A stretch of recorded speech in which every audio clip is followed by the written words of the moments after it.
ఇప్పుడు ఈ యజుర్వేదానికి 7 కాండలు ఉన్నాయి. 7 కాండలు 1 2 3 4 5 6 7. ఇప్పుడు ఇందులో మళ్ళీ మధ్య ప్రాకారం ఏది? 4వ కాండ కదండి. ముందు 3 వెనక 3, మధ్యలోది 4. ఇప్పుడు ఈ 4వ కాండలో ఏముంది? యజుర్వేదంలో రుద్రాధ్యాయం ఉంది. మళ్ళీ రుద్రాధ్యాయంలో అష్టమానువాకం మీరు తీసుకోండి, మధ్యలోకి అష్టమానువాకం వస్తుంది. అష్టమానువాకం మీరు తీసి ఇప్పుడు చదవండి అష్టమానువాకాన్ని.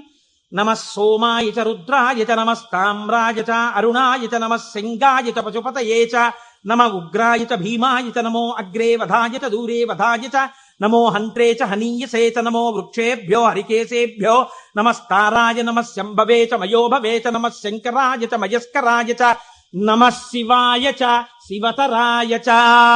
అష్టమానువాకం చిట్ట చివర్లో నమ శివాయ చ అక్కడ పెట్టారు.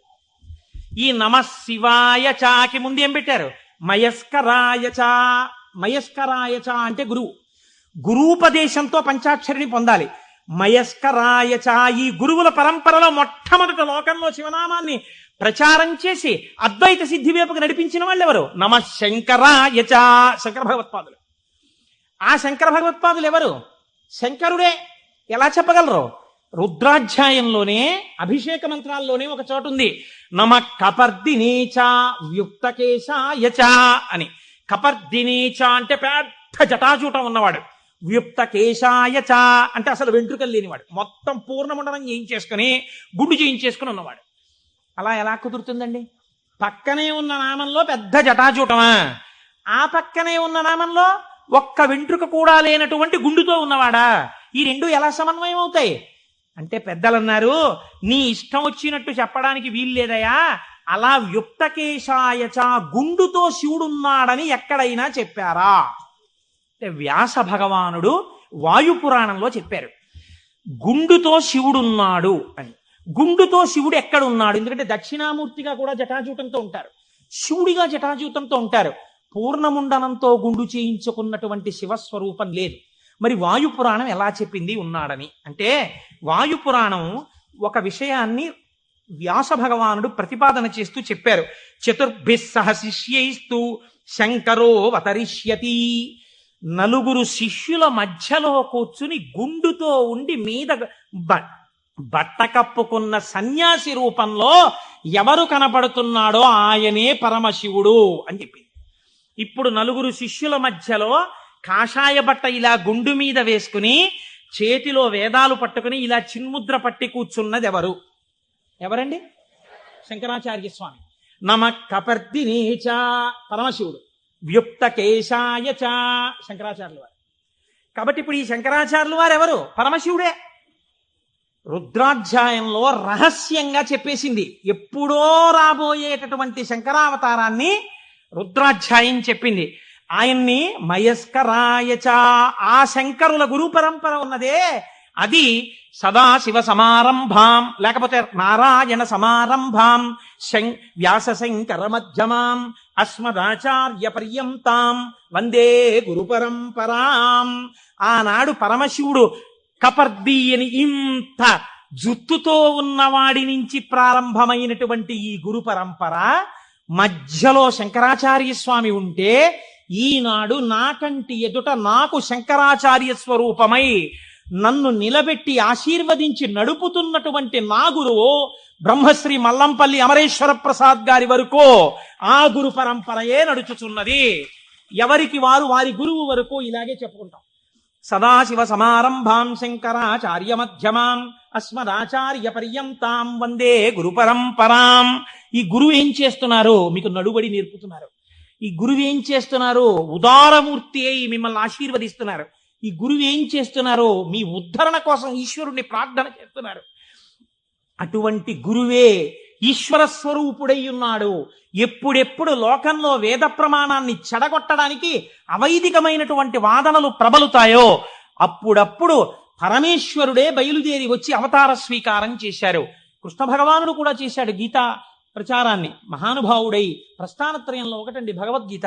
అంతటి భగవద్గీతను మనకు అందించినటువంటి జగదాచార్యుడు కృష్ణ పరమాత్మ. ఆయన కూడా జగదాచార్యుడే. ఒకటే కదండి ఉన్నది పరబ్రహ్మతత్వం. అదే కృష్ణుడిగా భాషించింది ఒకనాడు. అటువంటి భగవద్గీతనిచ్చినటువంటి కృష్ణ పరమాత్మ యొక్క అవతారం ఎందుకు కలియుగంలో వచ్చేటటువంటి ప్రమాదముల నుంచి ఉద్ధరించగలిగినంత జ్ఞానబోధ ఎందుకు చెయ్యలేదు? ఒక్కటే కారణం. ద్వాపర యుగంలో అప్పటికే ధర్మాన్ని నిర్వీర్యం చేసేటటువంటి వాళ్ళ సంఖ్య కోట్లలోకి వెళ్ళిపోయింది. కృష్ణావతారం ప్రారంభం నుంచే ఎంత రాక్షస సంహారం చేశాడండి మహానుభావుడు. కన్నులు తెరువని కడుచిన్ని పాపడై దానవి చనుబాలు త్రావి చంపే పూతనా సంహారంతో మొదలుపెట్టి ఎంతమంది రాక్షసుల్ని చంపాడు. జరాసంధాది రాక్షసులందరినీ ముందే చంపకపోతే కురుక్షేత్రంలో నిజంగా పాండవులు నిలబడగలరా? ఇంతమందిని చంపాడు. అవతారంలో ఉన్న తక్కువ సమయంలో ఆయన కురుక్షేత్ర మధ్యంలో సమస్త వాంగ్మయాన్ని భగవద్గీత రూపంలో బోధ చేశాడు. కానీ అది సరిపోదేమో. కలియుగం అంటే అసలు మనస్సు నిలబడనటువంటి యుగం. మరి మనస్సు నిలబడదు, కలిపురుషుడి యొక్క ప్రకోపాలు చాలా ఎక్కువగా ఉంటాయి అన్నప్పుడు ఇంకా ఈ గురువులు ఎందుకు, ఈ బోధలు ఎందుకని మీరు నన్ను అడగచ్చు. దానికి ఒక్కటే జవాబు పరమాచార్య స్వామి వారు చెప్పినటువంటివి. నేను ఉపన్యాసాల్లో చెప్పే చాలా భాగాలు పరమాచార్య స్వామి వారివి. కాబట్టి ఆయన అంటారు, మీరు చూడండి, దొంగలు పడుతున్నారు, కాకినాడకి దొంగల ముఠాలు వచ్చాయి, దొంగలు కొట్టేస్తున్నారు, ఇళ్ళు దొంగలు కొట్టేస్తున్నారు అన్నారు అనుకోండి. ఎంత జాగ్రత్తగా ఉన్నా దొంగలు కొట్టేస్తున్నారండి అని తాళం తీసేసి తలుపులు తెరిచి వస్తామా? ఏదో ఒక కట్టడి చేస్తాం. చేసి అమ్మ ఏదో ఒకటి సాయంకాలం కాసేపు వాడు ఏదో చెప్పాడో చెప్పలేదో కానీ శివనామస్మరణ చేయిస్తున్నాడమ్మా, అక్కడికి వెళ్ళొస్తాం, అందుకని కాస్త మా గుమ్మని చూస్తుందరు, తల్లి మీరేదో ఇక్కడే కుర్చీ వేసి కూర్చోండి, లేకపోతే మీ అబ్బాయిని మా ఇంట్లో చూస్తుండమనండి, టీవీ కాసేపు కరెంటు పోయినా పర్వాలేదు మహాప్రభు మాకు మీ వాడిని కూర్చోమనండి అంటాం. కట్టడి చేస్తున్నారా, చేయట్లేదా? ఏదో రకంగా. కలిపురుషుడు ఎంత ప్రకోపంతో ఉండడానికి ప్రయత్నించినా మీరు ఈశ్వరుడి పాదాలు గట్టిగా పట్టుకోవడానికి ప్రయత్నించాలి కదా. దానికి ప్రస్థానత్రయ భాష్యంతో మొదలుపెట్టి ఈశ్వరుణ్ణి స్తోత్రం చెయ్యడం వరకు, ఆకాశం నుంచి పాతాళం వరకు సమస్త వాంగ్మయాన్ని జ్ఞానబోధ తప్ప ఇంకొక ప్రయత్నం కాని పని కాని పెట్టుకోకుండా 32 జీవితంలో షణ్మత స్థాపనాచార్యులై శృతి ప్రమాణాన్ని నిలబెట్టి అందరి దేవతల మీద స్తోత్రాలు చెప్పి శివానందలహరి, సౌందర్యలహరి, బ్రహ్మసూత్ర భాష్యం ఎన్ని చేశారండి మహానుభావుడు శంకరాచార్యులు వారు. మరి పేరు చెప్తే చాలు పాపాల పటాల పంచలైపోతాయి. శృతి స్మృతి పురాణానాం ఆలయం కరుణాలయం నమామి భగవత్పాద శంకరం లోకశంకరం. అటువంటి శంకర భగవత్పాదులై ఈ భూమి మీద నడయాడి మనకి జ్ఞానబోధ చేశారు. ఇప్పుడు చెప్పండి, శుభం, కళ్యాణం, శ్రేయం, భద్రం, శోభనం ఇవన్నీ ఎందులోకి వెళ్ళిపోతాయి? జ్ఞానంలోకి వెళ్ళిపోతాయి. జ్ఞానం కన్నా గొప్ప కళ్యాణం, జ్ఞానం కన్నా గొప్ప శుభం, జ్ఞానం కన్నా భద్రం, జ్ఞానం కన్నా శ్రేయం, జ్ఞానం కన్నా శోభనం ఇంకున్నాయా? ప్రపంచంలో లేవు. అటువంటి జ్ఞానమును మీకు అందించడానికి పరమేశ్వరుడే శంకరుడిగా ఈ భూమండలము మీద నడయాడినాడు కాదు. ఇప్పుడు కూడా శంకరుడు కరచరణాదులతో తిరుగుతున్నాడు. నాకు అలాగే తిరుగుతున్నాడు. నా కంటికి నేను ఆరాధించేటటువంటి పరమేశ్వరుడే కరచరణాదులతో తిరుగుతున్నాడు. నేను పట్టుకోవడానికి తన పాదములను అనుగ్రహిస్తున్నాడు. తన చేతిని నా మూర్ధన్య స్థానమునందుంచి ఆశీర్వచనం చేస్తున్నాడు. నాకు అనుమానం వస్తే రాత్రనక పగలనక నేను వెళ్ళి పరిగెత్తికెళ్ళి కూర్చుని, గురువుగారు దీనికి ఎలా చెప్పాలండి అంటే, నాన్న నీకు ఫోన్ చేసి చెప్తాను, ఇప్పుడు టైం లేదని ఫోన్ చేసి, నాన్న నువ్వు అడిగిన శ్లోకానికి ఇది వ్యాఖ్యానం అని ఫోన్ చేసి చెప్పగలిగినటువంటి ఉదారుడై ఆ పరమశివుడు, ఆ శంకరుడు నాకు మల్లంపల్లి అమరేశ్వర ప్రసాద్గా నడయాడుతున్నారు. మీకు మీ గురువుగా నడయాడుతున్నారు. తిరుగుతున్నారా, తిరగట్లేదా? పరంపరగా నడయాడుచున్నారు. ఇది శివం, ఇది మంగళం, ఇది భద్రం, ఇది శ్రేయం, ఇది శోభనం. కాబట్టి మనం ఎవరికి నమస్కరిస్తాం? గురుర్ బ్రహ్మ, గురుర్ విష్ణు, గురుర్దేవో మహేశ్వర, గురు సాక్షాత్ పరబ్రహ్మ, తస్మై శ్రీ గురవే నమః. అటువంటి గురువు ఇప్పటికీ మీకు శుభములిచ్చేవాడై, శోభనములనిచ్చేవాడై, మంగళప్రదుడై ఉన్నాడు. కాబట్టి రుద్రాధ్యాయం, వేదములు అంత జాగ్రత్తగా సమన్వయం చేస్తూ ఆ శంకరులు వస్తారని అంత స్థితిని పతంజలి నటరాజస్వామి దర్శనం దగ్గర నుంచి మొదలుపెట్టి పక్కన ఇలా నిలబడి నటరాజ తాండవం చూసినందుకు, ఒకనాడు నేను ఈ శంకరుడే శంకరాచార్యులు వారిగా వస్తే తత్వబోధ చేసేటటువంటి వాణ్ణి లోకంలో తయారు చెయ్యాలని గోవిందపాదాచార్యుల వారిగా సిద్ధం చేయించుంచారు.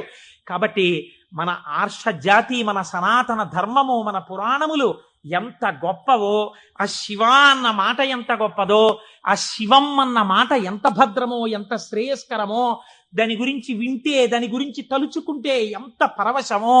పవి పుష్పంబగు అగ్ని మంచగు నాకూపారం భూమిస్థలంబగు శత్రుండతిమిత్రుడవు విషము దివ్యాహారమౌ నిన్నగా అవనీ మండలి లోపలం శివ శివేచ్ఛాభాషణోల్లాసకిన్ శివ నీ నామము సర్వవశ్యకరమౌ శ్రీకాళహస్తీశ్వర. శివ నీ నామం ఎప్పుడక్కర్లేదు, ఎప్పుడూ శివ శివేచ్ఛాభాషణోల్లాసకిన్ శివ నీ నామము సర్వవశ్యకరమౌ, ఎప్పుడూ నీ నామం అవసరమే అంటారు దూర్జటి కాళహస్తీశ్వర శతకంలో. అటువంటి శివనామం గురించి, ఆ శివనామము గురువై ఎలా నడుస్తున్నారో గురించి, ఆ శివనామము ఎటువంటి మంగళప్రదుడో గురించి, ఎంతగా భక్తులను ఆదుకునే స్వరూపమున్నవాడో గురించి ఇవాళ మొట్టమొదటి రోజున ఆవిష్కరించే ప్రయత్నం చేశాం. రేపటి రోజు నుంచి ఇలాగే మనం చక్కగా ప్రదోష వేళలో కలుసుకుని 6:30 అయ్యేటప్పటికి శివనామం చెప్పడం ప్రారంభం చేస్తే కాకినాడ పట్టణం ఆధ్యాత్మికతలో మరింత పైకెక్కుతుంది. నాదొక్కటే కోరిక. ఆనాడు మనం తరిగొండ వెంగమాంబ గారి గురించి ఉత్తరాలు రాశాం. నేను ఏడాది నుంచి చూస్తున్నాను వెంకటాచలంలో స్వామి పుష్కరిణి దగ్గర శంకరాచార్య స్వామి వారు 4 శిష్యులతో కలిసి ఉన్నారు. ఇవాళ ఎంత దౌర్భాగ్య స్థితితో తెలుసా అండి? ఎంతమంది ఆఫీసర్లు ఉన్నారో టీటీడీలో, ఎంతమంది బోర్డు మెంబర్స్ ఉన్నారో, ఎంతమంది ఆయన పేరు చెప్పుకుని బతుకుతున్నారో, ఎంతమంది దేవస్థానం డబ్బు తిని జీవితాలు గడుపుకుంటున్నారో. శంకరాచార్య స్వామి వారి పాదుకలకి ఉన్నటువంటి ఒక బొడిపె ఊడిపోయి ఏడాదైంది. ఆ బొడిపె కనీసం సరిదిద్దుతామన్న ఇంగితం ఇప్పటికి లేదు తిరుమల తిరుపతి దేవస్థానానికి. నాకు భయం లేదు, నేను సత్యం చెప్తున్నాను.